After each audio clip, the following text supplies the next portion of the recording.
안녕하세요. 김어준입니다. 정부의 탈원전 정책 결정은 공론화위원회를 거칩니다. 2만 명에게 3차례 전화설문을 하고 시민 참여단도 두어 2박 3일간의 학습, 토론을 거친 후 역시 찬반 설문을 하게 됩니다. 정부 정책을 놓고 이런 전례 없는 실험을 하는 이유는 국가 에너지 정책이 근본적으로 바뀔 수 있기 때문이죠. 이 과정에서 많은 논점이 등장하겠죠. 특히 비용 문제가 가장 먼저 많이 다뤄질 겁니다. 원전의 전기 생산 단가와 재생에너지의 생산 단가가 비교되고 재생에너지의 단가가 몇 년 이내에 얼마나 저렴해질 것인가를 두고 갑론을박이 있을 겁니다. 노무현 정부 시절 전시작전권 환수 문제를 놓고 찬반 양론이 격렬하게 부딪힌 적이 있습니다. 당시 반대론자의 주장 골자가 그랬습니다. 전시작전권을 우리가 행사하려면 군 전력을 강화해야 해서 로켓 구매에 얼마, 전투기에 얼마, 구축함에 얼마, 잠수함에 얼마가 든다. 그러니까 미군에게 전시작전권을 주는 것이 더 싸게 먹힌다. 이후 보수정권은 전시작전권 전환을 연기하면서 같은 논리를 세웠습니다. 전환을 연기하는 것이 국방비 절감에 도움이 된다. 어떤 나라가 돈을 아낀다고 자기 나라 군대의 지휘권을 다른 나라에 넘기나요?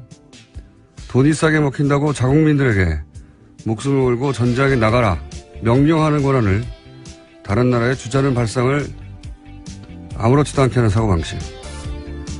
원전에 관한 제대로 된 논의의 출발은 바로 이 천박하고 부끄러운 사고방식부터 넘어서야 가능합니다. 국가 미래가 걸린 일에 돈보다 중요한 거 당연히 있죠. 김어준 생각이었습니다.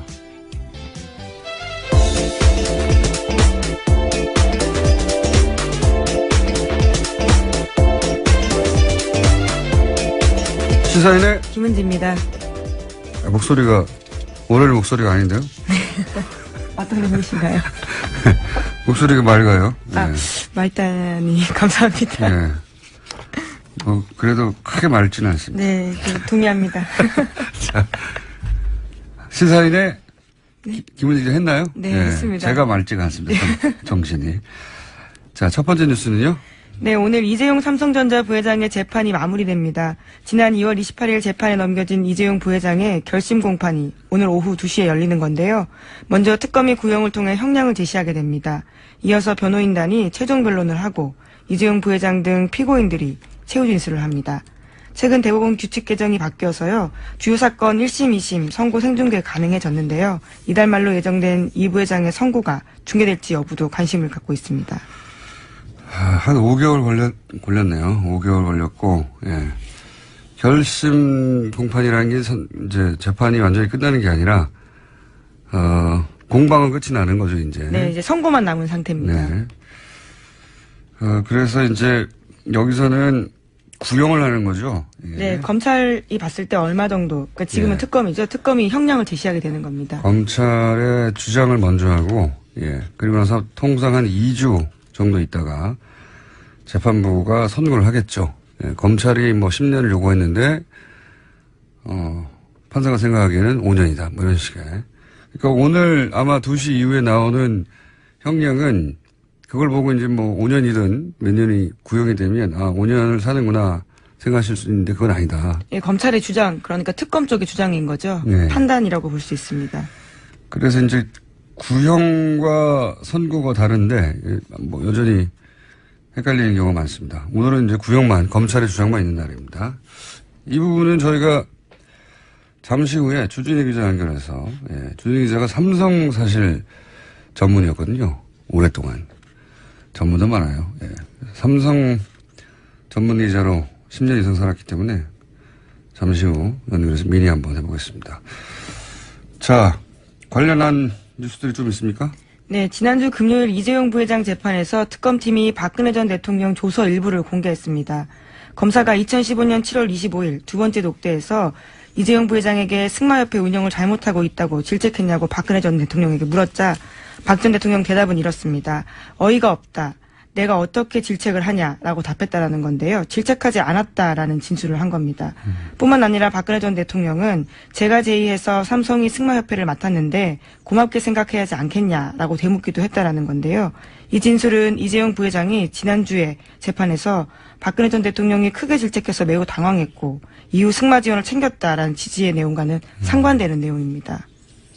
박근혜 전 대통령은 이제 본인이 압박을 가해서 대가를 얻어낸 게 아니고 스포츠 진흥을 위해서 자연스러운 정책적 판단 이런 걸 했다는 말이고 이제 삼성 쪽에서는 대통령의 압박 때문에 돈을 줬기 때문에 뇌물이 아니다.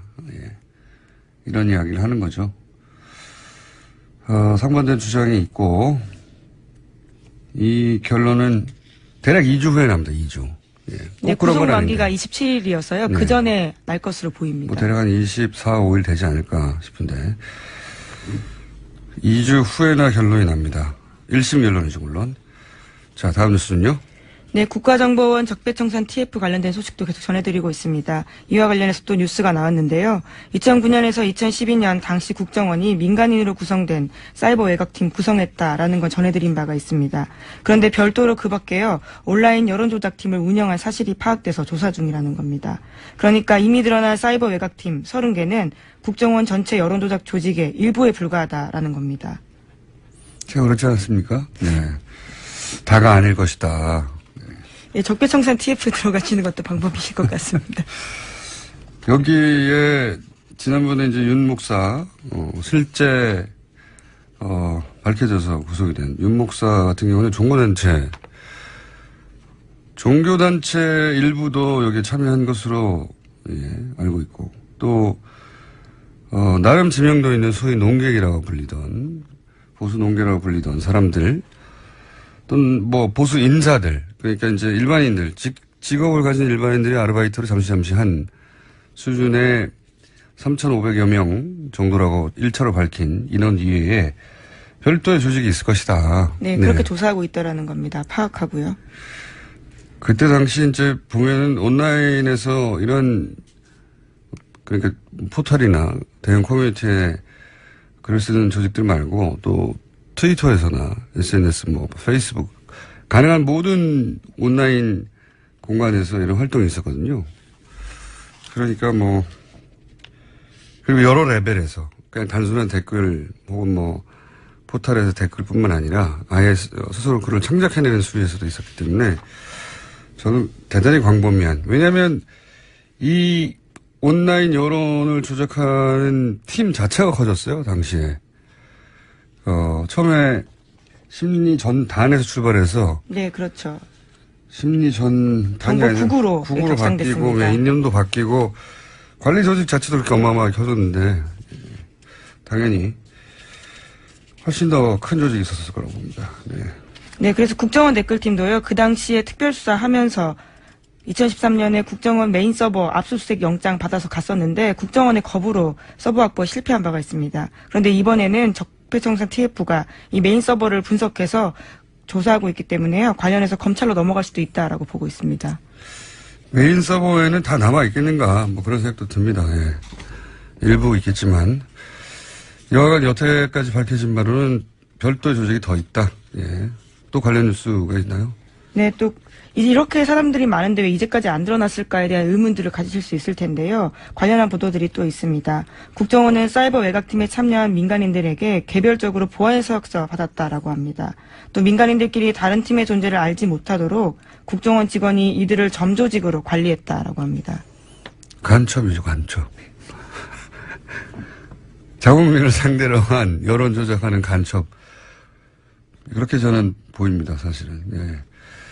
그리고 이제 예산도 보면 3,500원 얘기하면서 한 달에 2억 5천 이런 식으로 얘기했는데 이 국정원장의 최대 관심사 중에 하나였단 말이죠. 네. 이 일을 해서 다시 정권을 뺏기지 말고 유지해야 한다는 그런 목적하에 했는데 한 달에 2억 5천이라는 건 껌값입니다. 껌값.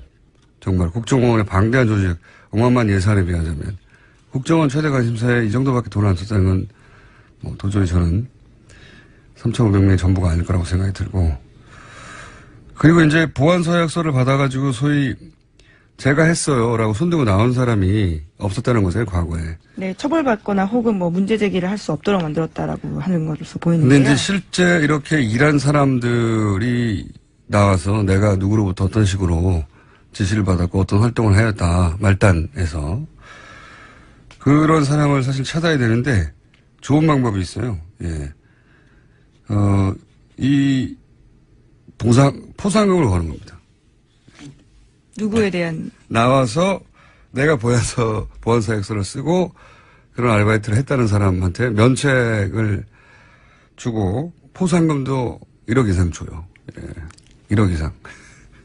아주 크게 걸어서 수많은 사람들이 자진해서 나올 거라고 봅니다. 이게 이제 그 민간에서 왜 댓글 가지고 크게 소송이 걸린 적이 있지 않습니까? 네, 지금도 하고 있죠. 예, 모 강사가 라이벌. 네, 사교육 시장에서는 꽤 큰 이슈입니다. 예, 라이벌 업체에서 대규모 댓글 단을 돌렸는데 잡을 수가 없잖아요. 이게 국정원이 꼭 해서 잡을 수가 없는 게 아니라 아이디를 추적하고 하는 게 되게 굉장히 어렵단 말이죠. PC방에서 하고 그러면. 그래서 억대 포상금을 걸었더니 나타났어요. 그래서 가지고 있는 모든 정보를 그런 일이 있거든요. 네. 여기서는 여기 역시 가능하다고 봅니다. 참조해 주십시오. TF팀.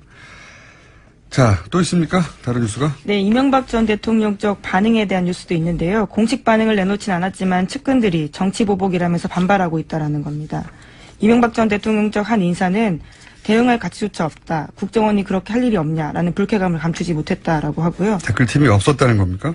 대응할 가치가 없었다라고 하는 것 봐서는요. 거기에 대한 대답은 하지 않은 것으로 보입니다. 국정원 그렇게 할 일이 없냐. 국정원 그렇게 할 일이 없냐는 얘기가 댓글팀이 없었다는 반응처럼 보여지는데. 네, 뿐만 아니라 예. 친이계 인사들도 정치와 절연하겠다라는 국정원이 여론몰이 공작에 나섰다라면서 반발하고 있습니다. 그러면서 끊임없이 과거 정부의 일을 들춰내는 것이야말로 적폐의 악순환이다. 이렇게 목소리를 높이고 있다고 합니다. 네. 목소리를 높이시죠. 네. 떨고 있겠죠. 자, 이런 반응은 나올 수 있는데 반응이 설득력을 갖기는 어려울 것 같습니다. 자, 다음 뉴스는요. 네, 어제 유엔 안전보장이사의 긴급회의가 열렸습니다. 유엔이 북한에 대한 강도 높은 제재안을 다시 내놓은 건데요. 북한의 주력 수출품인 석탄과 철, 철광석 등 주요 광물과 수산물의 수출이 전면 금지됐습니다. 또 북한의 연간 수출액의 3분의 1에 해당하는 자금 차단 효과가 있을 것으로 보이는데요. 다만 애초 예상됐던 대북 원유 수출 금지 조항은 중국과 러시아의 반대로 빠졌습니다. 원유 수출 금지까지 해버리면 사실 북한을 완전히 고립해서 붕괴시키겠다는 거죠. 북한 붕괴는 중국과 러시아가 원하지 않습니다. 네. 기본적으로. 어마어마한 난민이 1,000만 명 단위로 발생할 수도 있고 그리고 그 지역에서의 권력 공백, 권력 공백이 불안정해지면 국지전도 있을 수 있고 미국이야 저 멀리 떨어져 있는 태평양 건너 땅이지만 중국, 러시아는 다 연결돼 있잖아요. 예. 게다가 이제 한반도에서의 미국의 영향력이 더 확대되고 한반도를 미국의 영향력 아래에 다 들어가게 하는 걸 원치 않죠. 중국, 러시아는. 그래서 뭐 북한에 대해서 원유 수출까지 금지하는 건 앞으로도 없을 것 같습니다. 네. 자, 여기까지 하고요. 또 민의가 있기 때문에 한두 개 정도만 할게요. 네. 네, 국민의당 당대표 출마 선언한 당권주자 3명이요. 어제 잇따라 기자회견 열었습니다.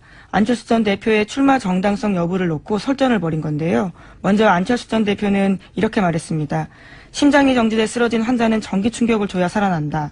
당이 들썩들썩하고 있는데 다시 살아나는 계기가 될 것이다. 라고 이야기했습니다.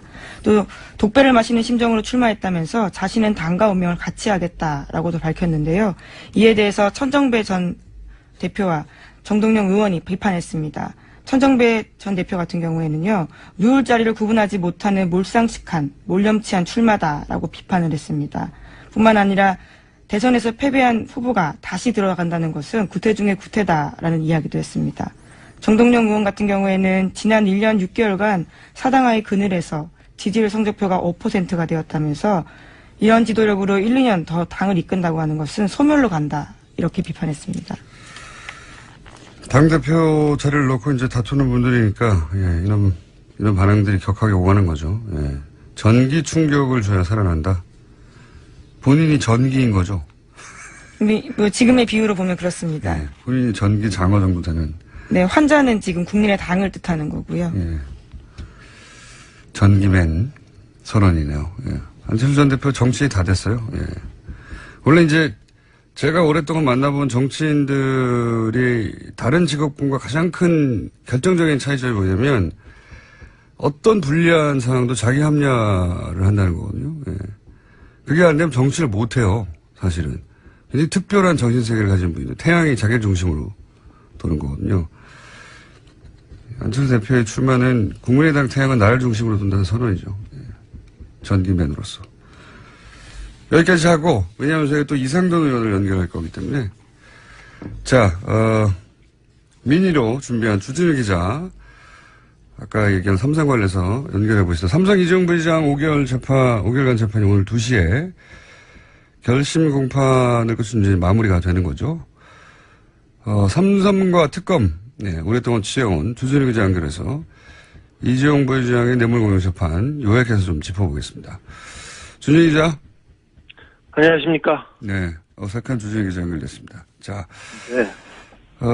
구속만기가 8월 27일이고, 통상 2주 후에 선고가 나오니까 대략 24, 25 선고가 되겠죠? 네. 제가 이제 물어보고 싶은 건 오랜 시간 삼성을 취재해왔는데, 삼성 취재원도 꽤 있는 걸 알아요. 이번 재판 관련해서 삼성이 크게 중간에 당황하거나 한 적이 있습니까? 그런 순간들? 문영표 전 장관이 그 실형을 받았을 때 놀랐고요. 그리고 청와대에서 캐비넷에서 문건이 나왔을 때 놀랐습니다. 근데 가장 크게 놀란 것은 정유라가 법정에 나와서 이재용 부회장에 반하는 진술을 했을 때였습니다. 그때 삼성 측과 그리고 최순실 측에서 불출석 사유서를 내고 그리고 막으려고 사람을 동원하기도 했었거든요. 그런데 정유라가 등장했을 때 삼성은 패닉이었습니다. 지난번 인터뷰 때 이제 정유라 얘기 나와서 하는 얘기인데 마지막 질문 중에 하나가 돈 문제하고 관련이 있냐고 했을 때 돈 문제와 관련이 있다고 해도 크게 이상할 것이 없다 이렇게 얘기를 했었는데 혹시 이후에 정유라가 왜 그때 나왔냐 혹은 뭐 돈 문제와 관련이 있느냐 없느냐 밝혀진 게 추가적으로 있습니까? 지금 최순실과 정유라가 연락을 끊고 있어요. 그리고 다른 관계도 이어지지 않고 있습니다. 그래서 지금 최순실, 정유라 그리고 장시호까지 모두 마유회를 가고 있다고 봐도 되는데요. 각자의 이익에 따라서 움직입니다. 그러니까 경제적 이유가 가장 클 거라고 봐도 뭐 무방한데요.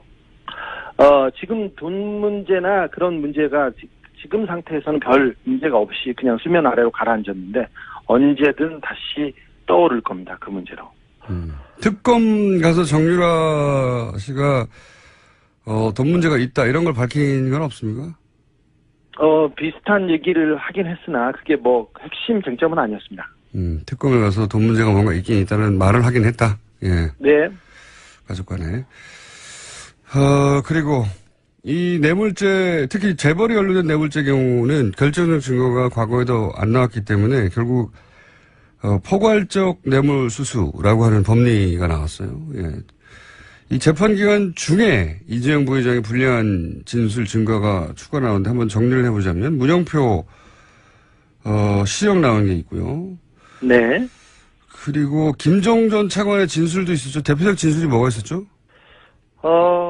김종 차관이 이런 진술을 했습니다. 제가 2015년 7월, 8월에 박상진, 그러니까 삼성 사장입니다. 박상진이 정유라 지원을 위해 독일로 출국할 무렵 박상진하고 통화했는데 박상진이 박근혜 대통령이 갑자기 이재용에게 정유라가 올림픽 나갈 수 있도록 지원해달라고 요청했다고 말해서 깜짝 놀랐던 기억이 있다. 결정적인 진술로 작용하고 있습니다. 정유라 이름이 직접 나와서 깜짝 놀랐다. 뭐 이런 얘기 했었죠. 그렇죠. 예. 정유라를 도와달라고 했어요. 예. 그리고 정유라가 특검에 가서 진술한 내용 중에 혹은 뭐 법정에서 진술한 내용 중에 특별히 불리한 내용은 뭐가 있었습니까? 삼성에. 이재용 부회장 측은 최순실 씨가 독일에서 말들을 사고 교환하고 이런 거에 대해서 전혀 삼성은 몰랐다고 얘기했는데 정유라 씨가 법정에 나와서 삼성이 말 세탁 관련해서 그 과정을 몰랐을 리가 없다. 다 알고 있었다 이렇게 얘기했습니다. 그래서 굉장히 난처해졌습니다. 청와대 문건 나온 것 중에 혹시 법정에 제출됐거나 한 것 중에 이 언론이 제대로 보도되지 않았는데 불리한 내용은 또 뭐가 있었습니까? 캐비넷에서 나온 문서 이름이 아예 삼성 경영권 승계 지원이라는 자필 메모였고요. 그래서 청와대가 얼마나 도와주고 있는지 정확하게 써 있습니다. 그거 말고는 지금 보도되지 않은 것 중에 장충기 미래전략실 차장의 문자 메시지가 있습니다. 문자 메시지요? 예, 빼도 박도 못할 스모킹건입니다. 사실 뇌물을 주고 인증샷 찍지 않지 않습니까? 그래서 직접 증거, 결정적인 증거는 없습니다, 사실. 근데 정황상 증거를 다 따져야 되는데 이번 뇌물 사건처럼 증거가 많은 경우가 드뭅니다. 재벌 관련해서는 이 정도면 굉장히 많이 나온 거라고 얘기들 하는데, 자. 네. 지금 이제 장충기 전 사장 핸드폰 문자 얘기했는데, 장충기 전 사장 핸드폰 문자 관련 보도가 있긴 있었는데, 구체적인 문자가 내용이 뭔지는 자세히 보도된 적이 없어요. 근데 네. 그 부분을 한번 핸드폰 문자 내용 파악이 되어 있는 것 같으니까 물어보자면, 우선 장충기 사장 역할부터 여쭤보죠. 장충기 사장은 삼성에서 어떤 역할을 했습니까? 장충기 사장은 미래전략실의 사장급 임원이었는데, 정보와 대관, 그러니까, 정부 부서를 관리하는 그런 업무를 했습니다. 민관 할 때 대관. 그렇습니다. 네. 정보와 정부를 담당했었다. 예. 네. 자, 그러면 이 장충기 사장 핸드폰에서 아마 특검 수사 과정에서 밝혀진 것 같은데, 장충기 사장 핸드폰에서 나온 문자들이 어떤 게 있습니까? 좀 구체적으로 짚어보자면? 이재용 부회장과 박근혜 대통령의 독대 관련된 내용이 있는데, 청와대 내부자가 이렇게 문자를 보냅니다. 청와대 내부자 누굽니까? 지금 지금 그 내부자는 밝혀지지 않았는데, 비서실 혹은 민정실의 최고위급 인사로 생각됩니다. 이렇게 문자를 보냅니다. 장 선배님, 불쑥 죄송합니다. 오늘 11시 BH 회동 관련해 참고하세요. 그렇게 해서 문자를 쭉 보냅니다. 그리고 다른 분이 아무래도 지금 VIP가 가장 중요한 게 노동개혁이니까 그에 대한 협조를 밝히면 좋아할 것 같습니다. 이렇게 얘기를 하고 대통령 휴가에 대해서 얘기합니다. 사실 2015년 7월 25일에 그 대통령한테 보고된 삼성 말씀 자료가 있는데 그 내용에 이 문자가 다 포함되어 있습니다. 그러니까 이 코치대로 얘기했다고 할 수도 있죠. 그리고 지금 얘기한 거는 청와대 내부의 고위 관계자가 삼성의 장충기 사장한테 대통령 독대를 할 때 요런 점들을 참고해라. 네. 라고 문자를 미리 보내서 코치를 했다는 거죠. 네. 그렇죠. 청와대가. 정확하게 그대로 그래서 그 독대 때 그 내용이 다뤄졌습니다. 그러니까 이 얘기를 할 수 있는 사람들이 몇 명 없는데 민정수석실 고위층 아니면 경제수석실 고위층 아니면 비서실장 이 정도인데 누가 보냈는지는 밝혀지지 않았습니다. 그리고 청와대 내에서 간 문자고 이것은. 예. 네. 그리고 국정원 기조실장. 사실 기조실장은 국정원의 내부 살림을 하고 인사를 총괄하는 2인자라고 볼 수 있는 그런 사람인데 이분이 계속해서 장충기 그러니까 삼성의 정보 보고를 해왔습니다. 어떤 문자를 했습니까? 엘리엇이라는 그 회사가 나와서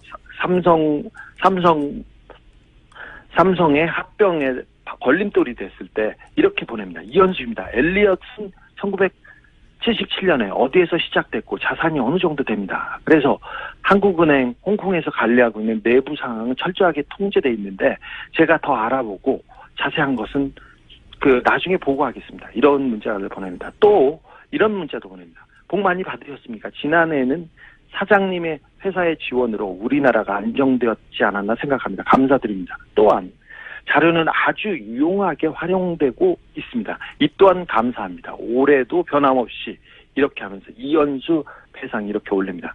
그러니까 정보 보고를 받고 있고 국정으로부터 국정기조실장이 삼성 사장 미전실 사장에게 정보 보고를 했다는 거죠. 네. 정보 보고를 했고 또 정보를 받아서 그 국정원에서 활용하고 있다는 게 보입니다. 그리고 대법관에 가겠다는 한 후보자가 장 차장한테 이런 문자를 보내기도 합니다. 하창우 대한변협회장이 거품을 누르고 저를 비토하여 2시간 경론을 벌이다가 저와 진보 측 변호사를 패키지로 낙마시키는 걸로 봉합된다고 합니다. 그러면서 자기 상황을 계속해서 보고하는데 대법관이 되려는 사람이 삼성의 눈치를 보고 있는 게 적나라하게 나옵니다. 그러니까 대법관 되려는 사람이 미전실 사장한테 자신의 인사와 관련해가지고 여러 가지 청탁 문자를 보냈다? 네, 그렇습니다. 검찰 예. 그리고 예상치 못하는 거네. 예. 사실 삼성이 검찰 고위직과 법관 고위직 인사를 한다고 알려져 있습니다. 그런데 그런 모습이 그런 상황이 적나라하게 나옵니다. 하나만 더 보겠습니다. 임채진 전 검찰총장 기억하시죠? 예. 네, 이분이 이렇게 문자를 보냅니다. 임채진이네. 그동안 건강하게 잘 지내셨는가? 이번 토요일 미팅 계획대로 예정됐지? 그러면서 자기 사위 날더러 꼭 좀 갈 수 있도록 자네에게 부탁해달라고 하네 그려. 그러면서 인사청탁을 합니다. 뭐라고요? 어디를 갈 수 있게 꼭 부탁한다고요? 인도에 예. 인도의 한 자리를 원합니다. 해외 근무를 원할 때 원래 원하는데 자기 사회에 인사청탁을 하는데 사위가 어디서 근무했는데요? 삼성에서 근무합니다. 아하. 삼성에서 근무합니다. 그리고 인사청탁을 하거나 청탁을 하는 게 이런 검찰 관에 있는 사람뿐만 아니라 매경도 이렇게 청탁을 하고 보고도 하는데 매경이요? 언론사요? 예. 네, 언론사 간부 매경의 간부가 이렇게 문자를 보냅니다. 존경하시는 실 차장님, 어제 감사했습니다. 면세점 관련해서는 땡땡땡과 상의해서 보고 매경이 어떻게 해야 삼성의 면세점 사업을 도와줄 수 있을지를 구체적으로 알려주셨으면 좋겠다고 합니다. 김땡땡 올림 매경의 고위 간부입니다. 매경의 고위 간부가 삼성에게 삼성을 위해서 어떻게 기사를 써야 할지를 알려달라고 삼성 미전실 사장한테 문자를 보냈다는 거죠? 네, 그렇습니다. 최근에 대단하네요. 삼성 관련 재판에서 경제신문들 있지 않습니까? 머니투데이를 필두로 경제신문들이 다 나서서 재판이 불안하다. 이거 증거도 없다. 그러면서 계속해서 보도를 하고 여론조성을 합니다. 예. 그걸 가지고 계속해서 법원을 압박하고 있는데 이게 다 이런 네트워크 때문에 그렇습니다. 그렇다고 추정됩니다. 예. 네네. 청와대에서 장충기 사장한테 민정수석실, 비서실장 모든 인사를 관여하는데 내부에서 그 인사 정보를 계속해서 보고하고 있었습니다. 삼성이 이 정도입니다. 그러면 삼성에서 이제 최순실의 존재를 몰랐다고 이제 주장하고 있지 않습니까? 그 영향력을 처음에 몰랐다가 나중에 알았다 하는데 이 정도 영향력, 정보력이면 이 주장은 말이 안 되지 않나요? 몰랐다고 하는 건 말이 안 되죠.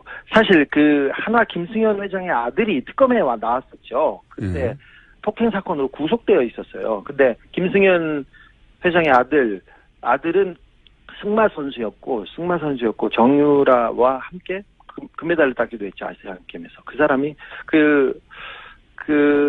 아들이 특검에 불려와가지고 초밥이 먹고 싶다고 해서 초밥을 한 개 사줬습니다. 그러니까 그걸 먹고 최순실이 실세라는 것은 당시에 말똥 치우는 파키스탄 노동자들도 다 한다 이런 얘기도 했어요. 그러니까 말 타는 사람은 삼성을 몰랐을 수도 없죠. 그랬는데 미전실이 우리나라 정보를 파악해서 주물럭주물럭합니다. 청와대 정보나 국정원 정보보다 삼성 정보가 더 정확하다는 얘기가 세간에 있지 않습니까? 그래서 이런 얘기가 나오는 건데 미전실 사장의 영향 얘기 이 정도입니다. 그래서 우리 사회를 이렇게 주무르고 있습니다. 그래서 다 알고 있었어요. 사실 그리고 독일 프랑크푸르트에 삼성 유럽 본부가 있는데 거기에 있는 삼성 양혜경 사장이라는 분이 최순실의 뒤를 오래전부터 봐줬다고 여러 차례 증언이 나오고 있습니다. 그래서 삼성이 먼저 최순실의 존재를 알고 승마협회를 접수해서 이 최순실 뒤를 지원해야 된다. 최순실을 독점해야 된다. 하면서 먼저 움직였다고 보는 게 지금 상황에서는 훨씬 더 자연스럽다고 봅니다. 최순실을 독점해야 한다. 예. 혹시 이 특검은 이제 이런 문자나 지금 뭐 공개한 문자 몇 개 있지만 공개하지 않은 문자나 또는 여러 가지 정보가 더 많이 있을 텐데 특검이 수사를 하고 나서 이 삼성과 이재용 부회장에 대해서 뭐라고 표현합니까? 지금 뭐 최순실을 독점한다고 이야기하길래 내가 묻는 건데 네네. 특검을 법적인 걸 묻는 게 아니라 수사를 하면서 받은 인상 뭐 이런 게 있을 거 아닙니까? 네. 특검 검사들하고 특별히 최순실과 정유라를 취재했던 검사들 사이에 이런 얘기가 있어요. 특검 초기에는 박근혜가 대통령인 줄 알았는데 최순실이 대통령이었다 이렇게 생각했다. 그런데 막판에 삼성 수사를 해봤더니 우리나라의 대통령은 이재용이었고 장충기가 비서실장이었다 이렇게 얘기합니다. 그런 정도로 비유한다. 네, 삼성 뇌물 공여 사건에 관해서는 그렇다는 얘기죠. 네, 그렇습니다. 그러니까 삼성이 국가 권력과 대등하게 딜을 했다 이렇게 파악하나 보죠? 그렇죠. 사실상 삼성이 국가를 지배하고 있었고요. 우리 전체 사회를 주물렀다. 청와대도 국정원도 삼성 아래에 있었고 아래에 있거나 대등했고 그 다음에 검찰과 법원에서 삼성한테 인사청탁을 합니다. 그냥 언론은 그냥 애완견 수준이었고요. 그걸 보면 우리나라가 삼성공화국이었구나 알겠습니다. 네. 생각했다고. 삼성을 오래 취재하다 보니 인터뷰하면 점점 감정이 올라오는 것 같은데 마지막 질문인데 아니라 삼성을 제가 좀 정확하게 알고 있어요. 다른 사람에 비해. 특검 알잖아요. 마지막 질문인데 특검이 몇 년 구형할 것 같아요? 네 얘기를 한번 해보죠. 오늘 구형할 것 같은데 어제 밤까지도 경론을 벌이면서 회의를 했습니다. 사실 이재용 부회장한테 적용된 혐의 중에 가장 핵심은 뇌물공여인데 뇌물공여는 법정형이 5년형 이하예요. 그러니까 큰 범죄는 아닙니다. 이재용 부회장이 다른 죄보다 말이죠. 그런데 가장 무거운 것은 재산을 국외로 도피한 혐의인데 50억 이상을 도피했으면 10년 이상 징역이 나와야 됩니다. 무기징역까지 선고할 수 있고요. 그 다음에 횡령죄도 지금 가볍지 않은데 50억 이상이기 때문에 무기 또는 5년 이상의 징역이 나와야 됩니다. 이 밖에 이재용 부회장이 국회에서 위증했죠. 1년 이상 징역입니다. 이걸 따져보면 세게 때리면 17년, 20년을 때릴 수 있고 약하다 하면 10년 정도 때릴 수 있는데 삼성을 지금까지 약하게 때려왔던 검찰의 관행을 전임자들을 어느 정도 고려해야 하기 때문에 저는 15년 예상합니다. 12년에서 15년 구형할 거라고. 알겠습니다. 2시 이후에 밝혀지겠죠. 오늘 여기까지 하겠습니다. 네. 감사합니다. 지금까지 시사인의 주진우 기자였습니다. 자, 김은지 기자도 안녕. 네, 저희 장충기 전 사장 문자는 이번 주 발행되는 시사인에서 확인할 수 있습니다. 더 자세하게요. 뉴스공장에 다 얘기했기 때문에 안 사볼 거예요. 훨씬 더 자세합니다. 네, 내일 감사합니다. 뵙겠습니다. 예. 안철수 전 대표의 당대표 출마 선언에 대한 국민의당 내부 반응 이상돈 의원 통해 들어보겠습니다. 국민의당 이상돈 의원 전화 연결되어 있습니다. 안녕하세요. 네, 안녕하십니까? 네, 여러 차례 저희가 인터뷰 요청드렸는데 오늘에서 연결이 됐습니다. 네, 그렇습니다. 네. 다음에는 꼭 스튜디오에 한번 나와주시고요. 반갑습니다. 어제 당대표 출마 반대하는 의원들과 함께 심야회동을 하셨다고 알고 있는데 어떤 이야기 오갔습니까? 심야까지는 안 되고 밤 9시에 만나서 그런 얘기를 했습니다. 이미 보도에 나온 그대로입니다. 그대로고 안철수 전 대표가 당대표에 나와서는 안 된다. 하는 데에서 의견을 모았죠. 무엇보다 그 원인은 뭐냐. 이번 전당대회는 임시 전당대회다 말이죠. 박지원 의원이 대표직을 내놨죠. 대선 패배 책임을 지고 그래서 하는 것인데 대선 패배에 대한 책임을 볼 것 같으면 박지원 전 대표보다 10배, 100배나 많은 안철수 전 대표가 대표직 나오겠다는 것은 이건 어불성설이다. 그런 데 대해서 의견 일치를 모았습니다. 네. 지금 출마를 반대하시는 의원들이 당내에 몇 분이나 됩니까? 당직자들은 의견 표명, 공개적인 표명은 이제 삼가하게 있지만은 포함은 절반을 훌쩍 넘는다고 보고 있습니다. 당 전체를 보자면 절반을 넘는다. 의원들 중에 거꾸로 그러면 출마를 찬성하시는 분도 있습니까? 적극적으로 그 지지를 처음부터 말했던 의원은 사실 이원주 의원 한 사람뿐이었고 또 이제 자신이 생각하기에 안철수 전 대표 때문에 국회의원이 됐다고 생각하는 몇 사람들은 그래도 도와야 되지 않느냐 이렇게 보고 있는데 저는 참 그런 거 우스다고 봅니다. 국회의원이 되면은 그 헌법기관인데 그 자기가 독자적인 판단을 해야지. 나는 안 대표 때문에 국회의원 됐으니까 뭘 해도 도와야 된다. 그건 우습다고 생각합니다. 이게 이제 80년대 외국 사례이긴 한데, 선거 낙선의 충격이 가족 중 일원이 사망했을 때 충격이 범간다. 이런 연구가 있거든요. 그러니까 낙선 충격이 대단하다는 건데. 저는 이제 이 전체, 최근의 상황 중에 가장 이상한 대목이 안철수 전 대표는 그런 충격이 거의 없는 것처럼 보이거든요. 의원님이 보시기에 어떻습니까? 네, 충격이 거의 없죠. 거의 없는 게 아주 없죠. 대선 끝나고 나서 하루 이틀 후에 자기가 다음에 대통령 선거 나오면 50% 넘는 득표를 된다고 그러지 않았습니까? 네, 그런 말 했죠. 네, 그 정상적이 아니라는 걸 보여주는 거죠.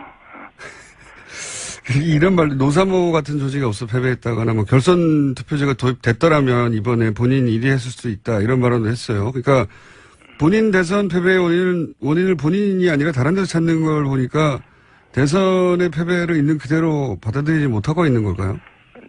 그게 이제 어떤 언론이 쓴 대로 인지 부조화다 이렇게 얘기를 하는데 좀 상식에 벗어난 거죠.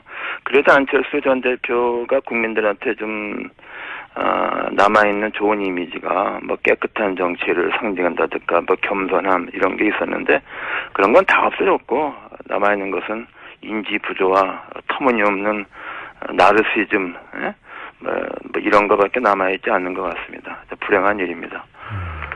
안철수 전 대표가 이제 출마 명부로 내세운 것 중에 하나가 109명의 원외위원장들의 강력한 요구가 있었다. 근데 이제 여기도 잡음이 좀 있어요. 본인은 당대표 출마 지지 선언을 해서 서명한 게 아니다. 이런 위원장들도 있는데 이 사태 파악이 됐나요? 전후 사정이? 네, 아직은 정확히 파악은 안 됐으면 저는 대충 심증이 있죠. 그 얘기가 좀 공론화된 게 제가 그 인터뷰에서 얘기해서 이제 드러났죠. 네, 저는 지난번 총선이나 이런 거간에 좀 지방의 그 원외위원장 사정을 굉장히 많이 아는 사람이죠. 100명씩 나올 수가 없습니다. 그리고 저도 확실하지만 대충 심증 가는 부분이 있죠. 그리고 어떻게 심증이 가십니까? 왜? 대표가 이제 그거는 허수다. 이렇게 좀 공개적으로 반박을 했죠. 네. 심증이 가신다는 거는 그러니까 서명을 하긴 했는데 당대표 출마하라고 서명한 게 아니라는 겁니까? 아니면 서명까지 한 건 아니고 동의를 했다고 그러는데 그 동의도 정확한 것 같지 않고 109명의 명단을 발표해야 되지 않습니까? 못하고 있지 않습니까? 그리고 109명의 숫자가 나올 수가 없습니다. 숫자도 과장이고 명단도 없다. 그러니까 그 제보 조작 사건이 재판이죠. 그 정도까지 보시는 거군요. 그러니까 109명이나 숫자도 불려졌고 서명도 없었고 명단도 없다. 명단을 발표하지 못하게 했지 않습니까? 정치하는 사람이 자기 이름을 드러내고 의견을 내죠. 네. 그렇죠. 원외위원장 3명 정도. 네, 원외위원장도 정치인 아닙니까? 네. 그렇죠. 국회의원이 되려고 하는 분들인데요. 그렇죠. 동교동계는 어떻습니까? 처음에 탈당하겠다고 했다가 잘못은 안철수 전 대표가 했으니 자신들이 탈당할 게 아니라 출당시키겠다 이런 발언이 보도됐었는데 이게 출당이 가능한 겁니까? 당구상? 당원 당에서는 출당은 어렵다고 봐야죠. 상징적인 그런 의지를 표명한 거다. 상징성이 있다는 것이죠. 그 정도로 격앙돼 있다. 무엇보다도 이번 대세의 패배를 국민의당이 호남당이기 때문에 패배했다. 이런 얘기가 나오고 있지 않습니까요? 제가 보기에는 안철수 전 대표가 그나마 대통령 선거 나가게 된 것은 박지원 전 대표 때문이죠.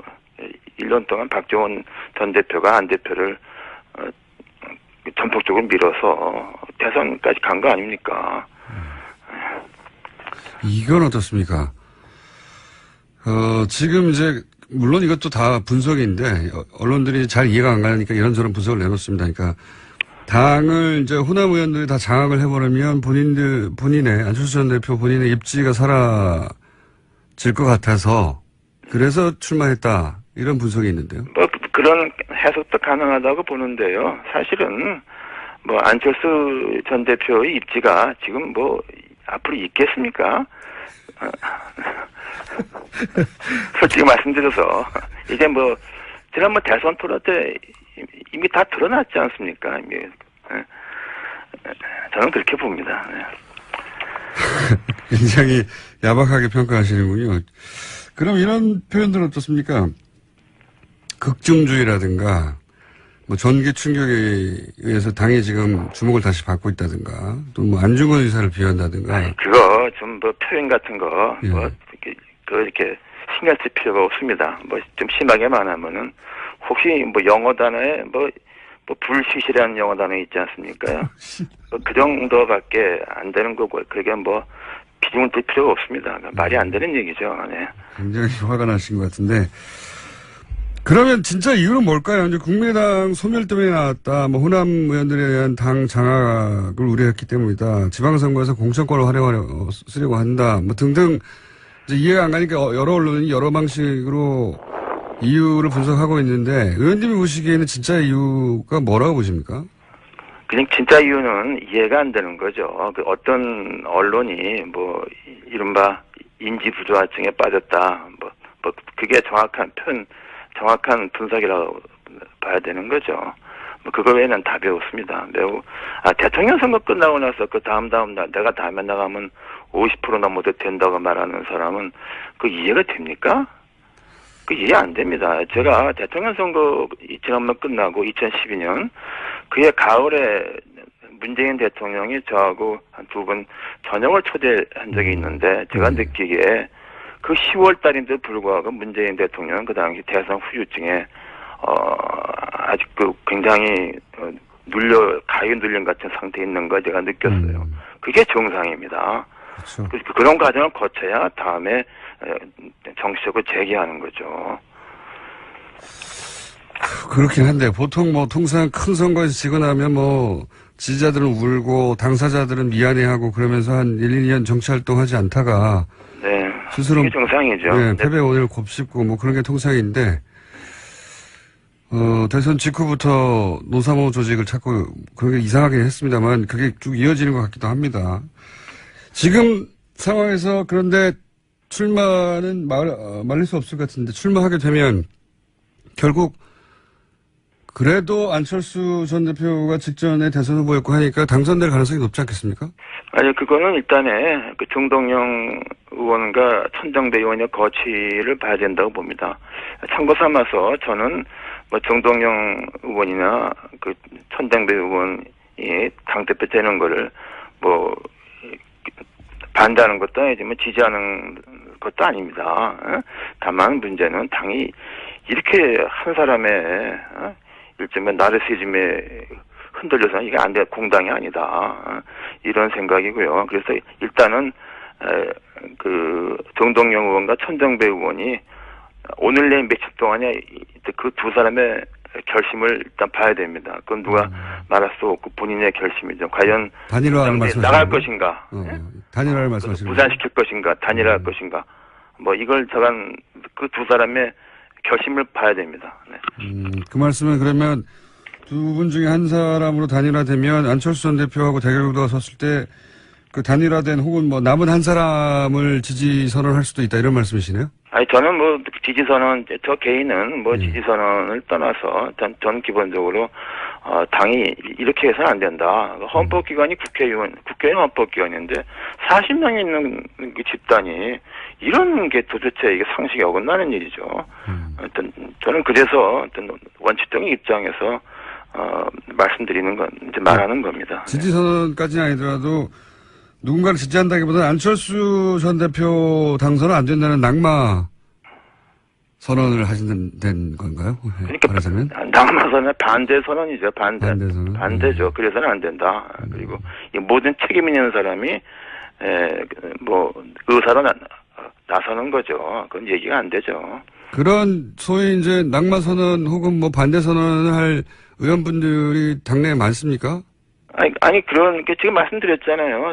거기 인식을 같이 하고 있는 분이 절반 이상이 된다. 절반 이상입니다. 다만 이제 지금 주요 당들이 맡고 있기 때문에 공개적인 말은 삼가고 있는 것이죠. 네. 의원님이 직접 출마하시는 건 어떻습니까? 글쎄요, 저는 뭐 그건 생각해 본 적이 없습니다. 그 뭐 도와주시겠어요? 그건 무슨 그런 좀 제가 엄청난 말씀을 저한테 하시네요. 의원님 출마하시면 굉장히 신선할 것 같은데. 네. 글쎄요, 뭐 되게 신선할 것 같지 않은데요. 저도 뭐 오늘 여기까지 하고요. 저희가 다음에 스튜디오 직접 모시겠습니다. 오늘 말씀 감사합니다. 네, 감사합니다. 네. 지금까지 국민의당 이상돈 의원이었습니다. 파리 부동산 대책이 발표된 후 첫 번째 주말이 지났습니다. 시장 반응 어떤지 한번 알아보겠습니다. 한국공인중개사협회 고문을 역임한 송실사이버대 부동산학과 김학환 교수 전화 연결했습니다. 안녕하세요, 교수님. 네, 안녕하세요. 네. 목소리가 아주 좋으십니다. 네.